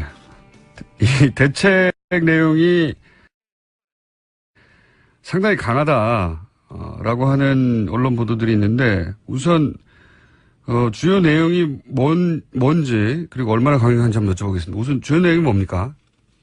우선 뭐 세제, 금융, 청약제도, 또 주택 공급, 불법행위, 단속 등을 아주 망라한 이런 이제 종합 대책이라고 볼 수 있는데요. 말씀하신 대로 그 대책 내용이 이제 상당히 강력합니다. 서울 전 지역하고 경기 과천 또 세종시를 투기 과열지구로 지정했고요. 강남 4구 등 서울 11개 구를 투기지역으로 묶었습니다. 또 거기다가 다주택자에 대한 양도소득세하고 금융규제를 강화했고요. 또 주택가격의 이상 과열의 진원지가 됐던 재건축은 물론이고 또 그동안의 대책에서 빠져있던 재개발 또 지방의 분양권, 오피스텔에 대해서까지 전매 제한을 하는 이런 강력한 규제 내용이라고 볼 수 있습니다. 이게 얼마나 강력한지 사실 이 업계에 있지 않은 좀 피부에 와닿지가 않은데 좀 예를 하나만 들어봐 주십시오. 이게 얼마나 강력하다. 네네. 우선 이 대책이 나오니까요. 현장 분위기에서는 특히 중개업계 쪽에서는 이게 핵폭탄급이다. 이제 보통 이런 표현을 하고 있습니다. 그래서 대책이 적용되는 지역의 경우에는 바로 이제 뭐 급매물이 3억 원 이하로 이렇게 내린 급매물까지 이렇게 출하되는 등 아주 그 시장 분위기가 냉각되고 있고요. 또 이로 인해서 잘못하면은 거래 절벽 현상도 발생하는 게 아닌가 이렇게 우려를 하고 있습니다. 공인중개사협회에 공을 하셨으니 공인중개사들 반응을 많이 들어보셨을 것 같은데 핵폭탄이다. 그런 표현 말고 또 다른 반응은 없습니까? 뭐 지금까지 나왔던 대책 중에서 네. 가장 그 강력한 이런 그 대책이다 이런 이제 생각이고요. 그리고 또 이제 여기에 공인중개사들 입장에서는 이제 아무래도 뭐 시장이 냉각되고 거래가 침체되면 영업에 타격을 받는 건 당연한데요. 또 하나 이제 그 대책 내용 중에 보면은 이제 부동산 불법행위 단속을 위한 특별 사법경찰 제도를 도입하겠다. 예. 뭐 단속 행정의 실효성을 강화하겠다. 또 이제 합동 점검반을 구성해가지고 현장 점검을 좀 높이겠다. 뭐 이렇게 이제 내용이 있는데요. 이런 부분에 대해서는 마치 이게 공인중개사들이 그 투기를 조장한 세력인 양 이렇게 취급하는 것이 아닌가 하는 겁니다. 그래서 여기에 대해서도 좀 매우 불쾌하다는 이런 입장을 가지고 있습니다. 중개업자들이 그런 반응을 보인다는 건 물론 뭐 중개업자들은 먹고 사는 문제니까 본인들이 먹고 사는 문제에 타격이 오니까 이제 불만이 많을 수 있는데 그렇다면 이 정책이 제대로 된 방향으로 가는 거다 이렇게 일반인들 입장에서 보면 됩니까? 어떻습니까? 그렇습니다. 뭐 물론 이제 공인중개사들 입장하고 이제 또 정부의 또 입장하고는 이제 다를 수가 있는 거고요. 예. 그런데 어쨌든 간에 지금 박근혜 정부에서는 그 부동산에 대한 계속적인 규제 완화로 인해 가지고 주택 가격이 이렇게 상승했고요. 또 가계대출이 증가했죠. 예. 그래서 이제 좀 후반에는 원래 처음에 규제 완화 및 부양 쪽이었다가 이제 관리 쪽으로 좀 방향이 이렇게 전환되기는 했는데요. 그럼에도 불구하고 박 정부에서도 이제 11.3 대책을 내놨는데도 불구하고 주택 시장이 이제 계속 과열 양상을 빚었습니다. 예. 사실은 이거 어떤 뭐 정권이 변경되는 차원에서 뭐 달리 취급할 문제가 아니고 좀 주택 시장을 안정화시켜야 된다는 측면에서는 좀 불가피한 측면이 있는 이런 대책이라고 이렇게 볼 수가 있는 거거든요. 그러면 교수님은 이 대책, 이 정책 발표로 부동산 시장이 소위 안정될까요? 안정된다는 게 이제 집값이 좀 잡히고, 그렇죠? 그리고 이제 불필요하게 투기의 목적으로 주택을 많이 소유하고 있는 사람들이 매물을 내놓고 이렇게 돼야 되는 건데, 네네네. 전망은 어떻습니까? 이제 아무래도 이번 대책에서 이제 정부도 밝혔듯이요. 이제 집을 거주 공간이 아니라서 이제 어떤 투기 수단으로 전락시키는 일은 용납하지 않겠다 하는 이런 이제 의지를 강력하게 표명한 건데요. 여기에 이제 호응해가지고 금융기관에서도 또 다주택자들에 대한 대출 제한 등의 조치를 취해가지고 이제 정부 정책에 호응하고 있지 않습니까? 네. 이렇게 되면 이제 아무래도 대출 받아가지고 단기적으로 이제 분양권 투자를 했다라든지 또 갭 투자를 했다라든지 이런 사람들이 좀 어려움을 겪을 거고요. 또 다주택자들의 급매물이 이제 출회될 수밖에 없고요. 또 재건축 시장의 과열도 어느 정도는 진정될 것으로 봅니다. 따라서 이렇게 되면 이제 주택 시장 전반적으로 이제 주택 가격 하락 요인으로 작용하게 될 거고요. 결국은 주택 시장이 이제 안정화될 것으로 저는 전망하고 있습니다. 그러니까 이제 업계나 시장에서 불만을 가진 거하고는 또 별개로 정부 정책이 국민 일반을 위해서는 성공하는 방향으로 정책 방향이 잘 잡혔다. 이렇게 이제 일단 평가를 하시는 거군요. 예. 네네. 그런데 보면 과거 정권에도 그랬는데, 네. 항상 정부 정책이 나오면 잠시 이제 숨을 고르고 관망하다가 결국은 업자들이 혹은 시장이 정부 정책을 이기는 경우가 많았지 않습니까? 살 길을 찾아내서. 네. 이번에는 그런 틈이, 예. 네. 물론 그동안에 보면 이제 많은 사실은 냉탕과 온탕의 부동산 대책이 있었죠. 여러 번. 그래서 이제 그것 때문에 사실 이제 어떤 정도 학습 효과가 된 것도 사실입니다. 예. 그래서 이제 이번에도 역시 뭐냐면은 좀 버티면 그러니까요. 앞으로 이제 또 정권이 바뀌게 되면은 부동산 정책도 이제 달라지지 않을까 이렇게 이제 많이들 생각을 할 그러니까 겁니다. 5년간 안 팔면 되는 거 아니냐 이런 식의. 그렇죠. 버티면. 예. 그런데 사실은 아까도 말씀드렸듯이 이번 부동산 규제는 어떻게 보면은 정권 교체 여부에 따라서 방치될 그런 차원의 문제는 저는 아니라고 봅니다. 왜냐하면 가계부채가 1,400조에 육박하는 심각한 수준이고요. 또 이제 재건축 등으로 인해서 정말 주택 가격이 급등해가지고 어떻게 보면 주택 시장이 좀 비정상적으로 과열됐다고 볼 수가 있습니다. 따라서 정상적인 정부라고 하면은 규제를 할 수밖에 없는 상황으로 악화된 게 아닌가 저는 이렇게 생각이 되고요. 또 이제 전국의 주택 평균 매매 가격을 보면은 1년 전에 2억 4,600만 원 수준인데요. 2억 5,100만 원으로 또 서울 같은 경우는 4억 6,900에서 4억 8,100만 원이 됐습니다. 이렇게 되면 정말 서민들 입장에서는 내 집 마련하기가 어렵거든요. 그렇죠. 물론 이제 그동안에 주택 공급을 많이 확대를 했는데요.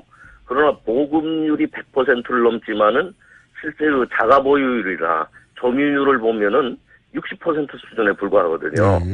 그래서 이런 상황이 지속된다고 한다면 아마 다음 정부에서도 저는 부동산 정책의 어떤 규제라는 방향을 이게 크게 전환하는 것은 좀 쉽지 않을 것으로 저는 생각합니다. 그러니까 집은 이미 사실 충분하거든요. 한 가구당 전 국민이 집 한 채씩 갖출 수 있는 집이 보급률로는 그렇죠. 예, 네. 공급이 됐는데도 불구하고 절반 가까이 있는 집이 없는 거 아니겠습니까? 예. 그렇습니다. 이 상황을 바꾸려고 하는 건데 이런 건 어떻습니까? 분당, 일산 이런 지역처럼 이번에 지정 안 된 지역, 그 지역이 오히려 가격이 올라가가지고 네. 결국은 또 이 정책이 실패로 연계가 되는 게 아니냐 이런 이야기도 있는데요. 네. 물론 이제 일시적으로는 대책에 적용을 받지 않는 지역에는 이제 풍선 효과가 보통 나타날 수 있거든요. 예. 그래서 이번에도 보면 일부 비적용 대상 지역에 주택 청약 경쟁률이 치솟기도 했습니다. 네네. 근데 사실 이번에 정부가 발표한 건 어떤 부동산 정책의 큰 흐름이거든요. 또 이제 이로 인해서 만약에 수도권의 주택 시장이 위축되게 되면 아무래도 지방 등도 영향을 이렇게 받게 될 거고요. 그리고 또 시장을 이제 지금 잘 모니터링을 하고 있기 때문에 만약에 조금 이상 징후가 되면은 투기 과열 지구나 조정 대상 지역 등을 이렇게 확대해서 핀셋 규제를 할 수 있거든요. 그래서 그런 틀에서 보게 되면은 저는 풍선 효과로 인한 부작용은 그렇게 크지 않을 것으로 생각합니다. 이 정부의 정책 자체가 지금 말씀하신 방향으로 일관되기 때문에 다른 지역이 혹시 그런 증상을 보이면 바로 또 규제가 들어갈 것이다. 그렇습니다. 네. 그렇군요. 그러면 지금 교수님이 보시기에 1가구 다 주택자다. 그러면 5년을 버틴다는 생각을 할 게 아니라 내년 4월까지 유예기간을 뒀으니 하루라도 빨리 팔아야 된다 이렇게 보십니까? 아무래도 저는 좀 양도소득세 부담이라든지요. 또 이제 경우에 따라서 이제 또 뭐 보유세도 강화될 소지도 가능성이 있기 때문에 이런 점을 고려한다면은 오히려 기회를 줄 때에 좀 다주택자 특히 어떤 자기 자금에 의하지 않고 대출을 받은 이런 경우에 있어서는 처분을 하는 것도 하나의 그 어떤 바람직한 방향이 아닐까 생각합니다. 한 가지만 더 여쭤보자면요. 이제 물론 이 정책도 너무 과하다고 하는 또 시장 중심으로 사고하시는 분들도 있지만 네. 한편에서는 기왕 이렇게 이 방향을 잡은 이상 아예 다주택자들이 집을 소유하는 것이 뭐 여기서 다주택자라는 건 뭐 5채, 10채 이상씩 막 가지고 있는 분들이 있으니까 수십 채 이상도 있고 그런 분들이 집을 내놓을 수밖에 없도록 아예 보유세까지 강화해야 되는 거 아니냐 이런 주장이 있거든요. 이 주장에 대해서는 어떻게 보십니까? 전문가로. 이게 이제 보유세라는 건 사실은 이제 어떤 양도 등에 의해서 이제 이익이 실현됐는지, 또 이제 그게 좀 어떤 투기적인 일종의 그 보유인지, 이런 거를 사실은 구별을 안 하고서 보유하고 있다는 자체에 대해서 과세를 하는 거거든요. 근데 이게 보유세의 일종인 이제 그 종부세 같은 경우에, 심했죠. 과세 대상을 만약에 확대하게 되면은 잘못하면 진짜 하우스 푸어 등의 문제가 발생할 수도 있어요. 그래가지고 이게 좀 조세 저항이 심하게 되거든요. 그래서 이런 어떤 좀 보유세 카드라든가 이런 거는 좀 신중하게 검토가 돼야 되고요.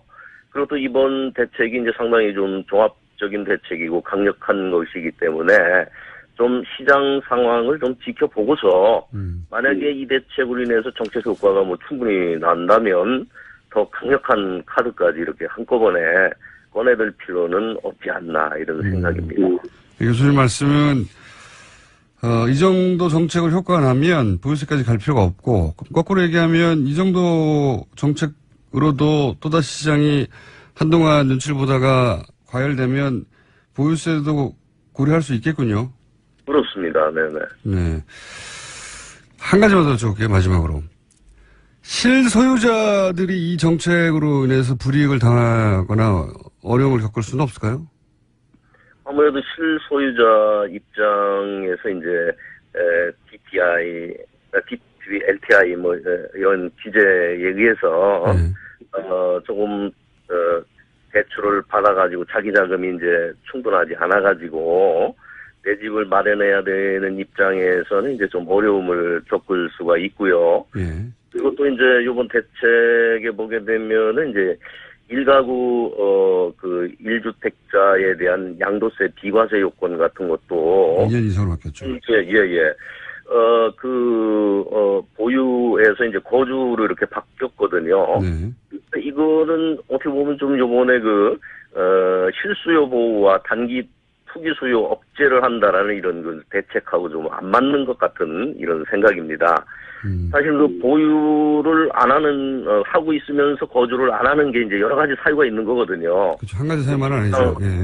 건강, 뭐 자녀교육 문제 이제 이런 여러 가지가 있는 건데 이걸 갑자기 이렇게 보유해서 거주로다가 바꾸게 된다고 한다면 이게, 거기에 해당하는 사람들은 상당히 당황스러운 거고요. 그리고 또 이게 비과세 요건을, 이렇게 바로 그냥 거주를 안 하고 보유만 하면은 양도세를 몇 % 이렇게 하겠다는 게 아니고 아예 그냥 all or nothing 이런 식으로 가게 되는 거는 이거는 조금 저는 문제가 있다고 봅니다. 그렇구나. 정책의 파인 튜닝이 좀 필요하다. 그런 부분은 네네네. 실수요자를 위해서는. 네네. 알겠습니다. 오늘 여기까지 듣고요. 좀 다른 이야기들, 실소유자들의 아주 구체적인 이야기는 저희가 한 번 더 시간을 마련해 보겠습니다. 전체 정책을 오늘 좀 훑어봤습니다. 오늘 말씀 감사합니다. 네. 네. 지금까지 한국공인중개사협회 고문역임한 송실사이버대 부동산학과의 김학환 교수였습니다. 노예 공감병 의혹을 처음으로 밝힌 군인권센터가 어제 추가 폭로를 했습니다. 군인권센터 임태훈 소장님 전화 연결해 보겠습니다. 안녕하세요, 소장님. 네, 안녕하십니까. 몇 가지 추가적으로 폭로된 내용이 있는데 우선 경계병을 농사병으로 썼다 이 내용이 어떤 겁니까? 네, 장군들은 신변보호가 원칙이지 않습니까? 뭐 주요 암살할 수 있는 어떤 그런 타겟이 될 수 있기 때문에 공간을 또 부대 안에 두는 것이고요. 네. 그것을 또 경계병들이 경계를 하게 되어 있습니다. 네. 그런데 본인의 임무인 경계병 임무를 시키지 않고 이 사람들은 이제 농사병으로 부린 거죠. 텃밭에서 이제 애호박이나 가지, 오이, 감자, 토마토 이런 것들 작물을 재배하게 하고 예. 온실에서는 쌈채소 이런 것들을 재배하게 했거든요. 그래서 매일 새벽 5시에 기상을 해서 텃밭에 나가서 사령관 부부가 먹을 만큼의 작물을 수확해서 공관병들에게 전달하는 업무를 했고요. 또 오리와 닭 등을 이제 키우면서 거기서 나오는 신선한 계란들을 이제 공급해주는 역할을 했습니다. 이런 행위 자체가 거의 안보와 안전에 구멍을 내는 셀프 이적 행위다 이렇게 볼 수 있죠. 그러니까 총을 들고 경계를 서야 될 병사들 텃밭에서 농사하는 데로 부렸다. 박찬주 육군대장이 부부가 네. 그런 얘기군요. 재밌네요. 그리고 병들에게 전자팔찌를 채웠다고 하는데 이건 어떤 내용입니까? 전자팔찌가 이렇게 이제 공간 자체가 좀 넓으니까요. 네. 2층 또 양호로 되어 있고 그러니까 자기들이 소리 질러 부르는 게 귀찮으니까 이제 우리 식당에 가면 이렇게 테이블 위에 있는 벨 있지 않습니까? 그걸 이제 누르면 손목에 진동하고 소리가 나는 겁니다. 공간병 손목에 채워서. 그러니까 그거는 이제 어디 벽에 붙여놓는 게 아니라 이제 수시로 이렇게 들고 다니는 거죠. 들고 다니면서. 그래서 예. 한 번 누르면 조리병이 가고 2번 누르면은 공간병이 가고 3번 누르면 운전병이 가고 이런 식입니다. 가면은 이제 물 떠와라. 가면은 뭐 가져와라. 이런 식이죠. 거의 하인 취급한 거죠. 무슨 긴급한 상황이 아니라 물 떠와라 이런 잔심부름을 시키려고 모든 병들에게 팔찌를 채웠다고요? 예, 그 중에서 이제 막내한테 채우기도 하고 이랬는데요. 예. 이 문제는 이 전자팔찌에 대해서 본인들이 감사받을 때 정문공보참모를 통해서 부인을 하는 입장을 기자들에게 배포했습니다. 그런 적이 없다. 본인들은 손님들 세 번 왔을 때 3번 착용하게 했고, 손님들 있는 데서 이렇게 부르기가 좀, 예의에 어긋나는 것 같아서, 그렇게 이제 했다라고 이렇게 거짓 주장을 하고 있는데요. 그 거짓 주장을 본 7군단 시절 공관병이 이제 너무 화가 나서 저희들한테 그 다음날 제보를 한 것입니다. 이 전자팔찌는 7군단 시절부터 처음 본인이 착용했다라는 이렇게 증언이 있었고요. 그래서 이런 증거인멸 우려 시도에도 불구하고 이렇게 강제 수사가 이루어지지 않고 있습니다. 그렇군요. 사병들은 공적인 병사가 아니라 이제 사적인 노예처럼 부린 건데, 그런데 이제 이런 폭로에도 불구하고 오늘 사실 인터뷰의 핵심 내용은 이건데요. 군 검찰은 사실상 수사를 포기한 것과 마찬가지라고 처음으로 폭로한 군 인권센터에서 다시 한번 주장했거든요. 이런 식으로 가면 제대로 수사가 안 된다고. 네네. 그런 말씀을 하신 이유가 뭔가요? 첫째, 이 사건이 발생했을 때 많은 국민들은 범죄인 것 같은데 왜 감사를 하지라는 의문이 들었을 겁니다. 그 감사라는 것은요, 징계를 하기 위한 전제 조건입니다. 네. 그런데 징계를 할 수가 없다는 것이 밝혀졌죠. 군인사법에 보면 징계위원회 개최 요건이 선임장교 3명으로 구성된 징계위원회를 열어야 되는데 예. 이분이 넘버 3세요. 대장이니까요. 예, 그러니까 대장 중에서도 서열이 또 정해져 있습니다. 이분을 징계할 수 있는 징계권자는 합참의장과 육군참모총장밖에 없는 것이죠. 그러니까 한 명이 모자라는 겁니다. 이분보다 대장을 먼저 다신 분이 없는 거예요. 어허. 그러다 보니까 징계위원회 자체를 열 수가 없으니 이분은 내일 저녁 하시면 연금을 모두 다 가져가십니다. 어허. 그러니까 연금이란 건 본인이 내는 게 있고요. 절반이 있고 국가 세금으로 내는 국민이 우리 내는 세금으로 또 구성된 연금이 있어요. 그 절반을 모두 다 가져가시는 거죠. 통상적으로 징계에서 중징계, 예를 들면 파면이 되면 본인이 낸 비용만 가져가게 되어 있습니다. 국민 세금으로 이렇게 보조해준 연금은 박탈당하는 것이죠. 그렇기 때문에 사실상 이제 이 범죄자를 그냥 놔주는 형태가 되는 것이고요. 그러면은 이걸 뻔히 알면서도 왜 도대체 그럼 수사를 진행하지 않았는가라는 의혹이 있는데요. 네. 결국 이런 거 아니겠습니까? 장군들이 사용하는 꽁짓돈의 용처 이것이 다 발각될까봐 궁극적으로 430명이 되는 장군들의 꽁짓돈을 디펜스 해주기 위해서 국방부 검찰단장이 꼼수를 부린 것이다라는 게 거의 국방부 내나 군에 타다하게 퍼진 소문입니다. 왜냐하면 이분이 육사 출신이거든요. 육사 50기입니다. 그러니까 자기네들 장군들 보호하기 위해서인 거고, 또 하나는 이분은 윤일병 사망사건 당시 육군본부 육군의 그 고등검찰부장으로서 윤일병 사망사건 축소 은폐에 지휘 라인에 있던 사람입니다. 수사 지휘 라인에. 검찰단장이요? 예, 그렇습니다. 당시 국방부 검찰단장. 예, 당시 육군 고등검찰부장이었거든요. 예. 그리고 여러분 뭐 좀 경악한 사건이 하나 더 있는데요. 특전사에서 고문 체험한다고 신발 주머니 뒤집어 씌워서 부사관들 사망하게 한 사건 기억하실 겁니다. 이 사건 같은 경우에도 이 지시를 한 여단장이나 사령관에 대한 형사처벌이 필요한데 이분들은 형사 기소에서 다 제외했습니다. 이권조차 하지 않았던 사람이 이분입니다. 그리고 세 번째, 방산비리. 정말 열받죠. 이 방산비리를 무마하는데 일조한 우병우가 이 지시한 것들을 다 실행한 사람이 또 이분들입니다. 그러니까 정권은 바뀌었는데 국방부 곳곳에서 이 박근혜 적폐의 세력들이 암약하고 있는 것이죠. 그렇게 보시는 거군요. 근데 이제 국방부는 거기에 대해서 사실이 아니다. 뭐 제대로 수사할 것이다, 감사할 것이다 이렇게 이제 반박 성명을 내긴 했는데, 네. 지금 그 소장님은 아까 말씀하셨듯이 3인으로 구성한 선임 장교가 없고 아예, 네.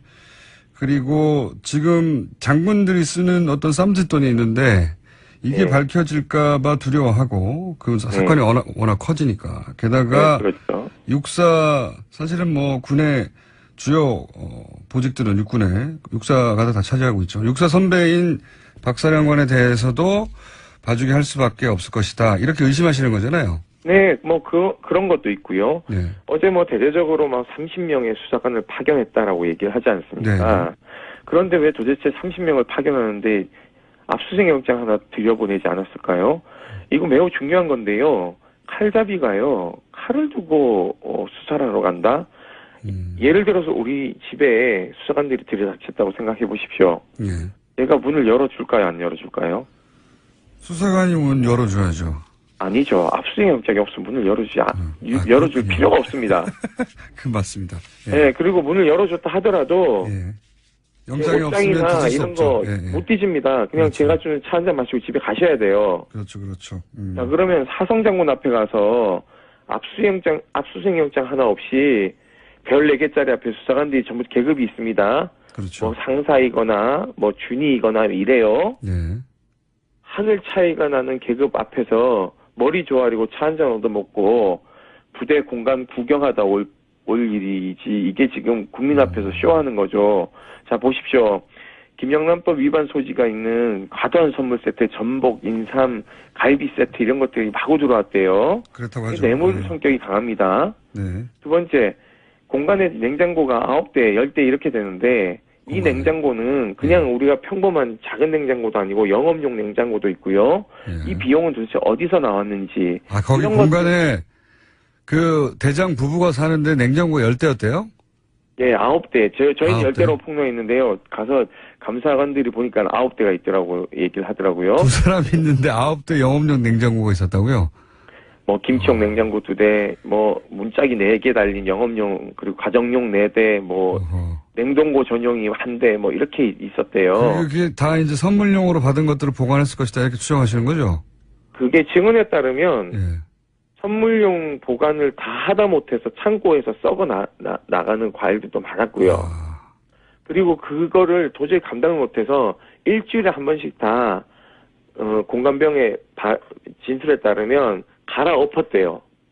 갈아엎었다는 건 냉장고 너무 안을. 아, 왜냐면 이 두 부부만 먹으니까 아들들은 한 명은 군대가 있고 한 명은 서울에 있으니까 이 두 부부가 음식을 아무리 빨리 먹어도 냉장고 9대 분량을 어떻게 일주일에 다 먹습니까? 그렇죠.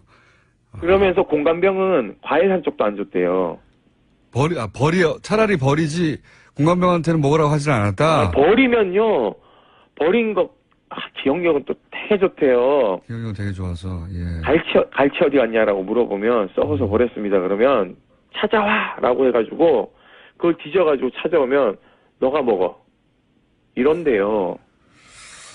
아니, 그런데 멀쩡한 건 안 주고 썩으면 썩어서 버리면 버렸다고 그걸 먹으라고 얘기를 하니 이분들의 심리 상태를 뭔지 도저히 이해할 수가 없습니다.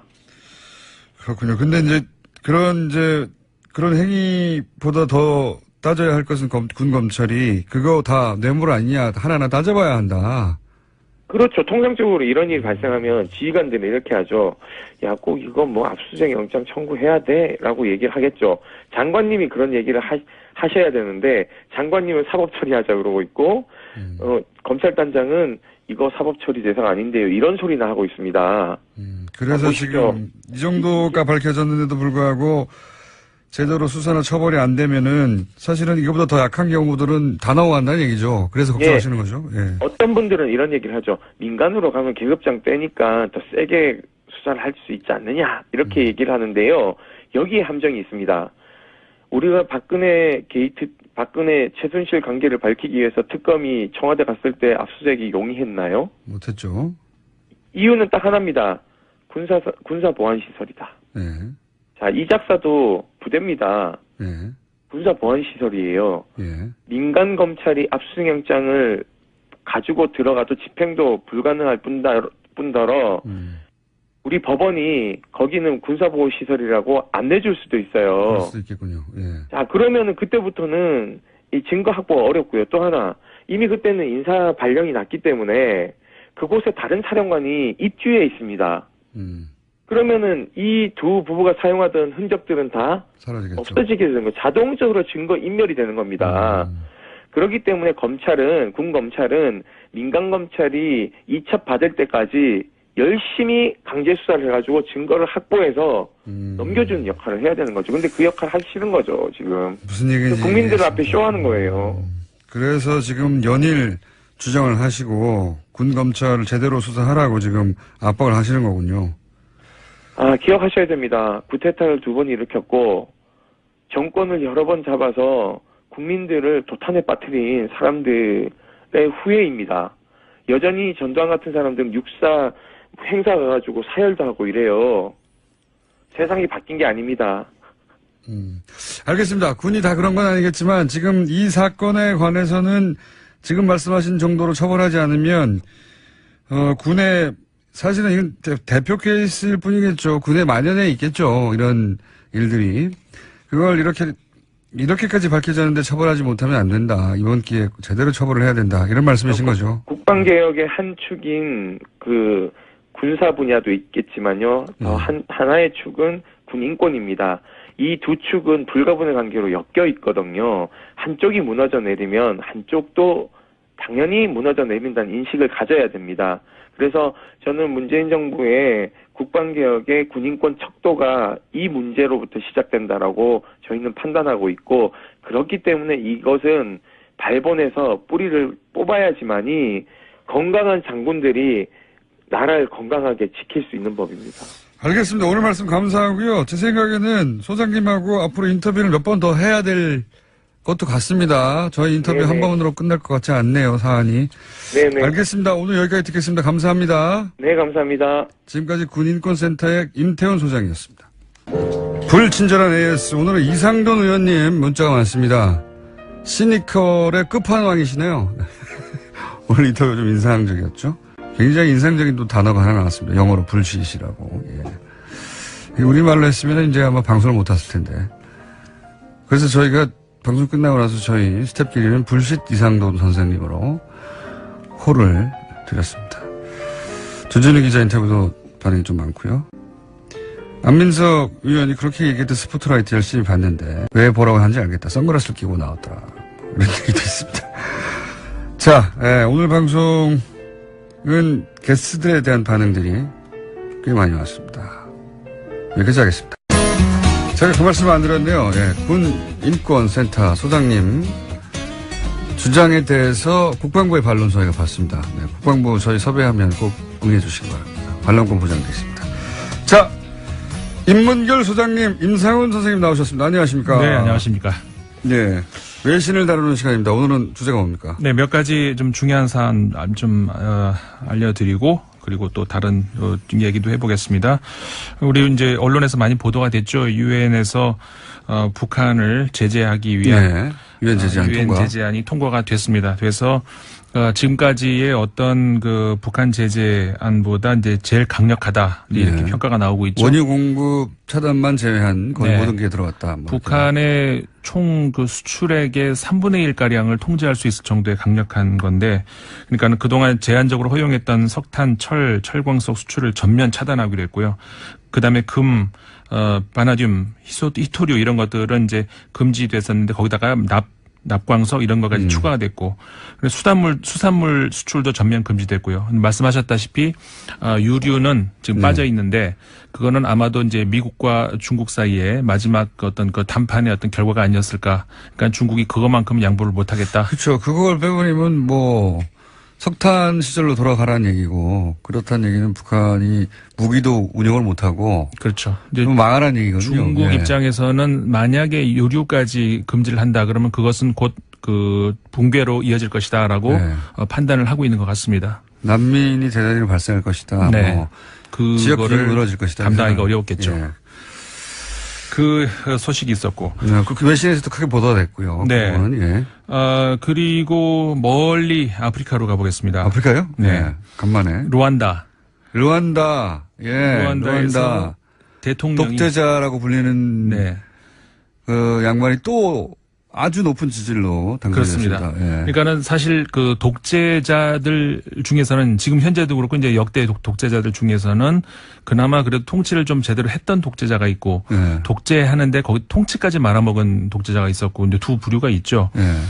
근데 이제 이 17년 통치를 했는데 또 한 번 당선이 됐어요. 성공적인 독재였다라고. 카가메 대통령이 이제 사실 이렇게 뭐하러 대통령을 하나 싶을 정도로 왕을 하지.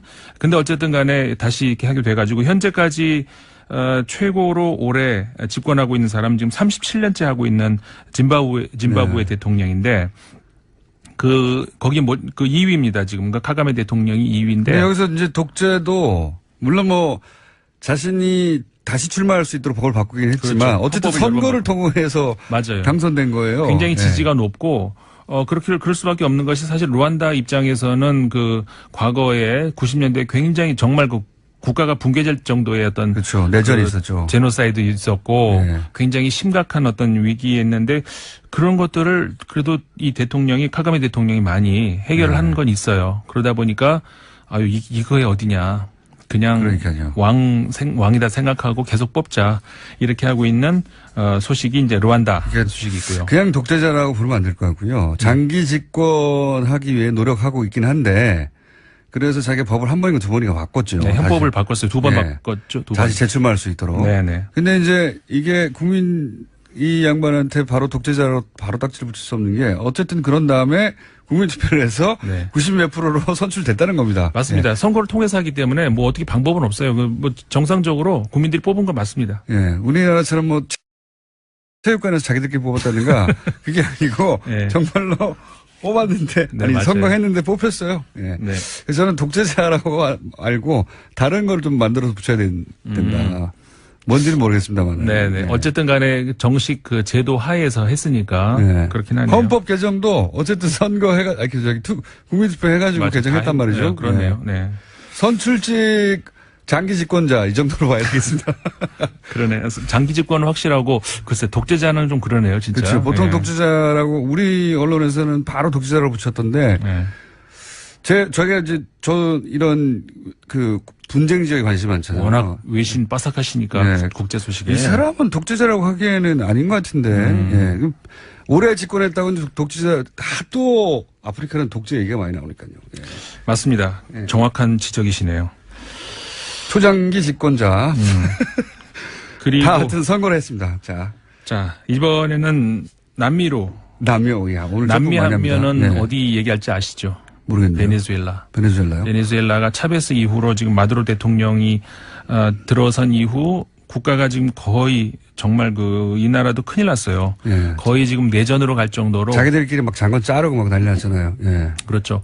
그러니까 차베스 대통령부터 이제 물론 모든 설명을 해야 이제 이해가 되시겠습니다만은 어쨌든 간에 굉장한 카리스마를 휘둘렀던 대통령이죠. 워낙 네. 그 석유 자원이 풍부하고 싼 값의 석유를 국유화시키면서 국민들 문맹률 낮추고 예. 빈민을 구제하고 이런 건 굉장히 인기가 높게 만든 어떤 그런 정책이었고, 그런데 이제 그런 과정에서 이 석유 관리를 잘못했죠. 예. 국유화하는 과정에서 잘못해가지고 흔들흔들하던 것이 그나마 그 어떤 카리스마로 버텼는데 마두로 대통령으로는 이게 안 됩니다. 그래가지고 급기야는 지금 그 반대 세력하고 거의 내전 상태까지 갈 정도로 사망자 물론 많이 나왔고요. 계속 이어지고 있습니다. 남미의 이 정치 불안의 뿌리를 막 파고 들어가면 어디 한 곳에 항상 미국이 있어요. 그렇죠. 왜냐하면은 이게 정리가 안 되는 이유가 왜 그러냐면은 결국은 지금 말씀하신 것처럼 과거에 70년대, 80년대 일대 그 남미가 미국의 뒷마당. 그렇죠. 그러니까는 뭐라고 할까요? 미국이 하고 싶은 건 여기서 다 했거든요. 그렇게 되면은 이 사람들이 현재 마두로 대통령 같은 경우처럼 실정에 어떤 뭐라고 할까 폭정에 그런데도 왜 국민들이 이걸 지지를 하느냐. 이 답이 거기에 있거든요. 미국이 그러니까 이 사람들의 그 반미 감정이 아주 정말 우리가 상상한 이상이에요. 그렇기 때문에 맞습니다. 반미를 기치로 이렇게 올라서면은 일정한 지지를 받고 있다는 거예요. 남미에서 미국이 이제 과거에 뭐 정유수련이나 또 송유관이나 이권 때문에 정권 좌지우지하고 뒤엎고 하는 경우가 워낙 많았기 때문에 그걸 기억하는 국민들의 반미 정서 혹은 또 정반대로 그 이권을 통해서 먹고 살았던 또 친미 세력 이 갈등이 남미는 거의 모든 국가에 다 뿌리 깊이 박혀 있거든요. 네, 그렇죠. 그래서 그거를 봐야 얘네들이 남미에서 왜 이렇게 난리가 났는지 알 수가 있는데 그건 너무 기니까. 그렇죠.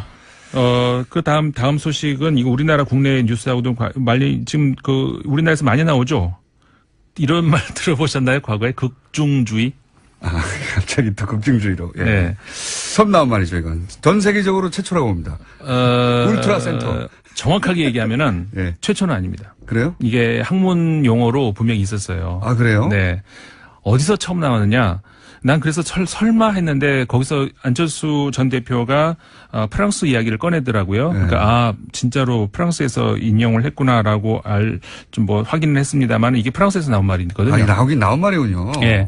극중주의 그러니까는 익스트림 센터. 그러니까 이제 극중이. 그러니까 보통 우리 익스트림 하면은 양쪽 끝을 얘기하잖아요. 오른쪽 끝이든 왼쪽 끝이든. 하기도 하고. 근데 한가운데에 있는데 어떻게 이게 극이냐? 우리 한자어로도 안 맞잖아요. 그렇죠. 개념상으로도 안 맞고. 그렇죠. 근데 이걸 그래서 악시모론이라고 영어의 단어가 있는데 이게 모순어법이라고 수사어법이거든요. 그러니까 말이 안 되는 두 개를 붙여가지고 원래 수사어법에서는 강조하기 위한 것인데 어쨌든 간에 이게 좀 왜 이게 이런 말이 나왔냐면 프랑스에서 처음에 1분 내 설명해 주십시오. 네.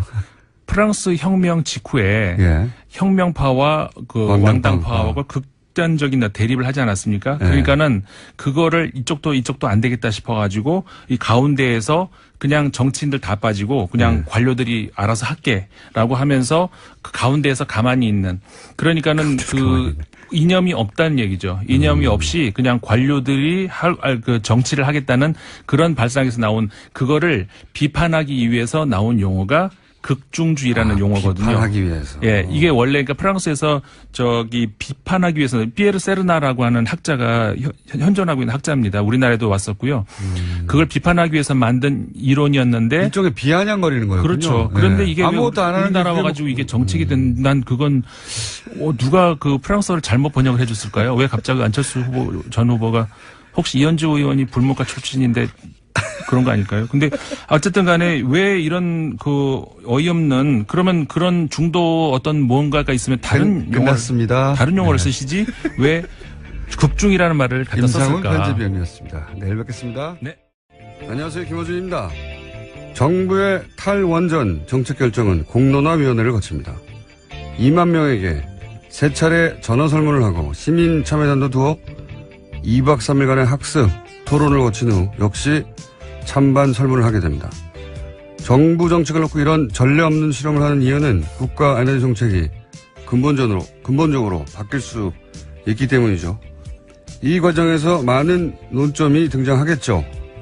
특히 비용 문제가 가장 먼저 많이 다뤄질 겁니다. 원전의 전기 생산 단가와 재생에너지의 생산 단가가 비교되고 재생에너지의 단가가 몇 년 이내에 얼마나 저렴해질 것인가를 두고 갑론을박이 있을 겁니다. 노무현 정부 시절 전시작전권 환수 문제를 놓고 찬반 양론이 격렬하게 부딪힌 적이 있습니다. 당시 반대론자의 주장 골자가 그랬습니다. 전시작전권을 우리가 행사하려면 군 전력을 강화해야 해서 로켓 구매에 얼마, 전투기에 얼마, 구축함에 얼마, 잠수함에 얼마가 든다. 그러니까 미군에게 전시작전권을 주는 것이 더 싸게 먹힌다. 이후 보수정권은 전시작전권 전환을 연기하면서 같은 논리를 세웠습니다. 전환을 연기하는 것이 국방비 절감에 도움이 된다. 어떤 나라가 돈을 아낀다고 자기 나라 군대의 지휘권을 다른 나라에 넘기나요? 돈이 싸게 먹힌다고 자국민들에게 목숨을 걸고 전장에 나가라 명령하는 권한을 다른 나라에 주자는 발상을 아무렇지도 않게 하는 사고방식. 원전에 관한 제대로 된 논의의 출발은 바로 이 천박하고 부끄러운 사고방식부터 넘어서야 가능합니다. 국가 미래가 걸린 일에 돈보다 중요한 거 당연히 있죠. 김어준 생각이었습니다.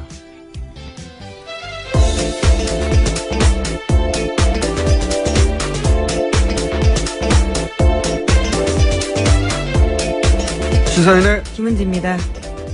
목소리가 월요일 목소리가 아닌데요? 어떤 의미신가요? 목소리가 맑아요. 아, 말단이 감사합니다. 네. 그래도 크게 맑지는 않습니다. 네, 동의합니다. 자, 시사인의 김은지 했나요? 네, 했습니다. 제가 맑지가 않습니다. 정신이. 자, 첫 번째 뉴스는요? 네, 오늘 이재용 삼성전자 부회장의 재판이 마무리됩니다. 지난 2월 28일 재판에 넘겨진 이재용 부회장의 결심 공판이 오늘 오후 2시에 열리는 건데요. 먼저 특검이 구형을 통해 형량을 제시하게 됩니다. 이어서 변호인단이 최종 변론을 하고 이재용 부회장 등 관련 뉴스가 있나요?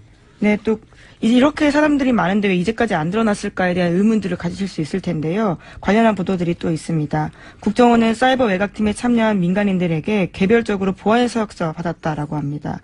또 민간인들끼리 다른 팀의 존재를 알지 못하도록 국정원 직원이 이들을 점조직으로 관리했다라고 합니다. 간첩이죠, 간첩. 자국민을 상대로 한 여론 조작하는 간첩. 그렇게 저는 보입니다, 사실은. 네. 그리고 이제 예산도 보면 3,500만 얘기하면서 한 달에 2억 5천 이런 식으로 얘기했는데 이 국정원장의 최대 관심사 중에 하나였단 말이죠. 네. 이 일을 해서 다시 정권을 뺏기지 말고 유지해야 한다는 그런 목적하에 했는데 한 달에 2억 5천이라는 건 껌값입니다. 껌값. 정말 국정원의 방대한 조직, 어마어마한 예산에 비하자면 국정원 최대 관심사에 이 정도밖에 돈을 안 썼다는 건 뭐 도저히 저는 3,500명이 전부가 아닐 거라고 생각이 들고. 그리고 이제 보안서약서를 받아가지고 소위 제가 했어요 라고 손들고 나온 사람이 없었다는 거죠, 과거에. 네, 처벌받거나 혹은 뭐 문제 제기를 할 수 없도록 만들었다라고 하는 것으로서 보이는데요. 근데 이제 실제 이렇게 일한 사람들이 나와서 내가 누구로부터 어떤 식으로 지시를 받았고 어떤 활동을 하였다, 말단에서. 그런 사람을 사실 찾아야 되는데 좋은 방법이 있어요. 예. 이 포상금을 거는 겁니다.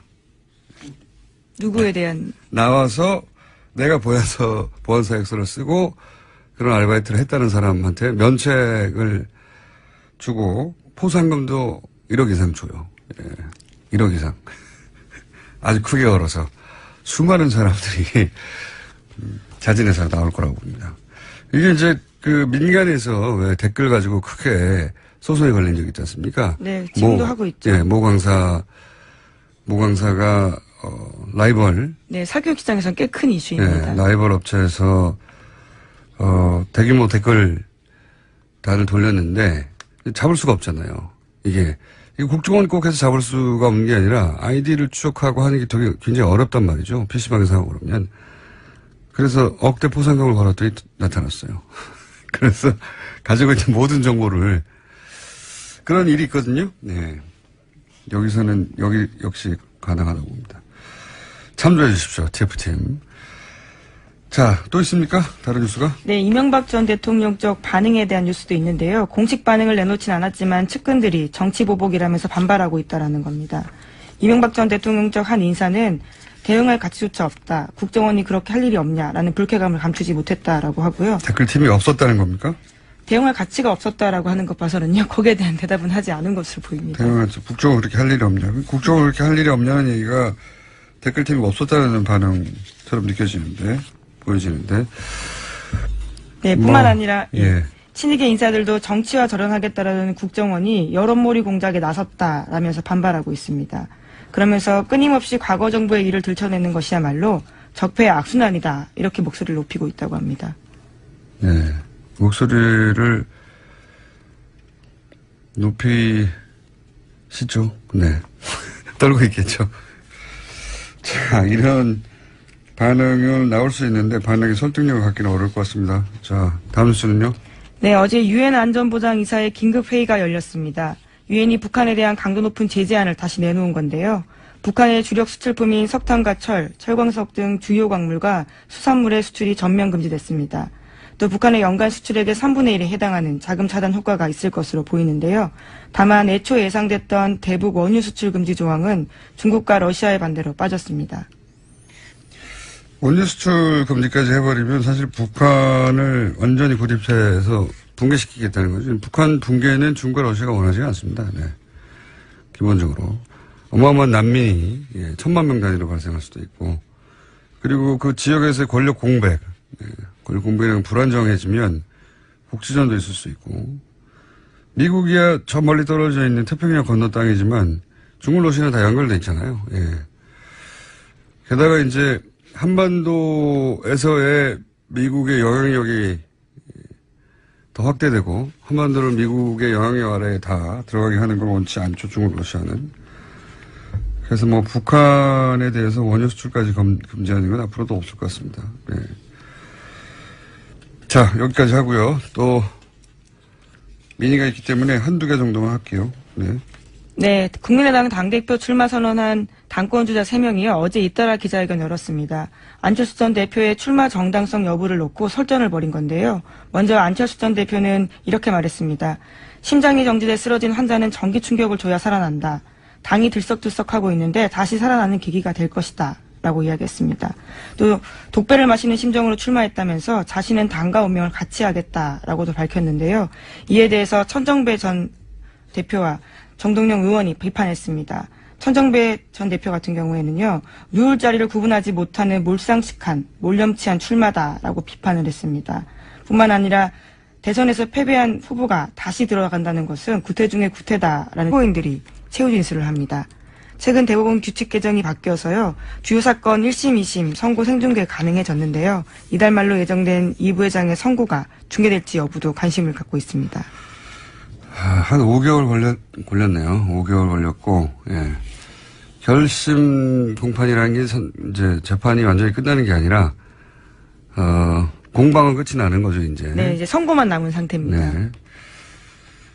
그래서 이제 여기서는 구형을 하는 거죠. 예. 네, 검찰이 봤을 때 얼마 정도, 그러니까 지금은 예. 특검이죠. 특검이 형량을 제시하게 되는 겁니다. 검찰의 주장을 먼저 하고, 예. 그리고 나서 통상 한 2주 정도 있다가 재판부가 선고를 하겠죠. 예. 검찰이 뭐 10년을 요구했는데, 판사가 생각하기에는 5년이다. 뭐 이런 식의. 그러니까 오늘 아마 2시 이후에 나오는 형량은 그걸 보고 이제 뭐 5년이든 몇 년이 구형이 되면 5년을 사는구나 생각하실 수 있는데 그건 아니다. 예, 검찰의 주장, 그러니까 특검 쪽의 주장인 거죠. 네. 판단이라고 볼 수 있습니다. 그래서 이제 구형과 선고가 다른데 뭐 여전히 헷갈리는 경우가 많습니다. 오늘은 이제 구형만, 검찰의 주장만 있는 날입니다. 이 부분은 저희가 잠시 후에 주진희 기자 연결해서, 예, 주진희 기자가 삼성 사실 전문이었거든요. 오랫동안. 전문도 많아요. 예. 삼성 전문 기자로 10년 이상 살았기 때문에 잠시 후 연결해서 미니 한번 해보겠습니다. 자, 관련한 뉴스들이 좀 있습니까? 네, 지난주 금요일 이재용 부회장 재판에서 특검팀이 박근혜 전 대통령 조서 일부를 공개했습니다. 검사가 2015년 7월 25일 두 번째 녹취에서 이재용 부회장에게 승마협회 운영을 잘못하고 있다고 질책했냐고 박근혜 전 대통령에게 물었자 박 전 대통령 대답은 이렇습니다. 어이가 없다. 내가 어떻게 질책을 하냐라고 답했다라는 건데요. 질책하지 않았다라는 진술을 한 겁니다. 뿐만 아니라 박근혜 전 대통령은 제가 제의해서 삼성이 승마협회를 맡았는데 고맙게 생각해야 하지 않겠냐라고 되묻기도 했다라는 건데요.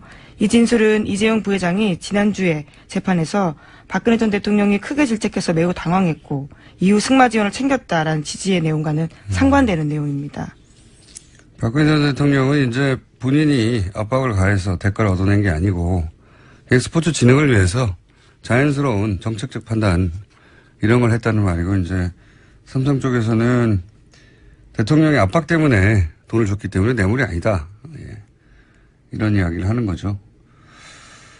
상반된 주장이 있고 이 결론은 대략 2주 후에 납니다. 2주. 예. 네, 구속 만기가 27일이어서요. 네. 그 전에 날 것으로 보입니다. 뭐 대략 한 24, 5일 되지 않을까 싶은데 2주 후에나 결론이 납니다. 1심 결론이죠, 물론. 자, 다음 뉴스는요. 네, 국가정보원 적폐청산 TF 관련된 소식도 계속 전해드리고 있습니다. 이와 관련해서 또 뉴스가 나왔는데요. 2009년에서 2012년 당시 국정원이 민간인으로 구성된 사이버 외곽팀 구성했다라는 건 전해드린 바가 있습니다. 그런데 별도로 그 밖에요. 온라인 여론조작팀을 운영한 사실이 파악돼서 조사 중이라는 겁니다. 그러니까 이미 드러난 사이버 외곽팀 30개는 국정원 전체 여론조작 조직의 일부에 불과하다라는 겁니다. 제가 그렇지 않습니까? 네. 다가 아닐 것이다. 예, 적폐청산 TF 들어가시는 것도 방법이실 것 같습니다. 여기에 지난번에 이제 윤 목사 실제 밝혀져서 구속이 된 윤 목사 같은 경우는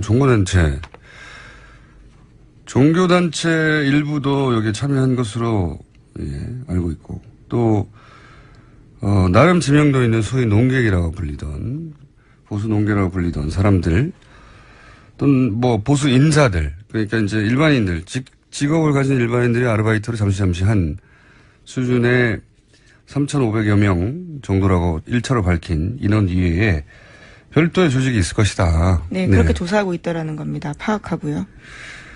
그때 당시 이제 보면은 온라인에서 이런 그러니까 포털이나 대형 커뮤니티에 글을 쓰는 조직들 말고 또 트위터에서나 SNS 뭐 페이스북 가능한 모든 온라인 공간에서 이런 활동이 있었거든요. 그러니까 뭐 그리고 여러 레벨에서 그냥 단순한 댓글 혹은 뭐 포털에서 댓글뿐만 아니라 아예 스스로 글을 창작해내는 수위에서도 있었기 때문에 저는 대단히 광범위한 왜냐하면 이 온라인 여론을 조작하는 팀 자체가 커졌어요 당시에. 처음에 심리 전단에서 출발해서. 네, 그렇죠. 심리 전단이 아니라 국으로 바뀌고, 인념도 바뀌고, 관리 조직 자체도 그렇게 어마어마하게 커졌는데, 당연히. 훨씬 더 큰 조직이 있었을 거라고 봅니다. 네. 네, 그래서 국정원 댓글팀도요, 그 당시에 특별수사하면서 2013년에 국정원 메인 서버 압수수색 영장 받아서 갔었는데 국정원의 거부로 서버 확보에 실패한 바가 있습니다. 그런데 이번에는 적폐청산 TF가 이 메인 서버를 분석해서 조사하고 있기 때문에요. 관련해서 검찰로 넘어갈 수도 있다라고 보고 있습니다. 메인 서버에는 다 남아 있겠는가 뭐 그런 생각도 듭니다. 예. 일부 있겠지만 여하간 여태까지 밝혀진 바로는 별도의 조직이 더 있다. 예.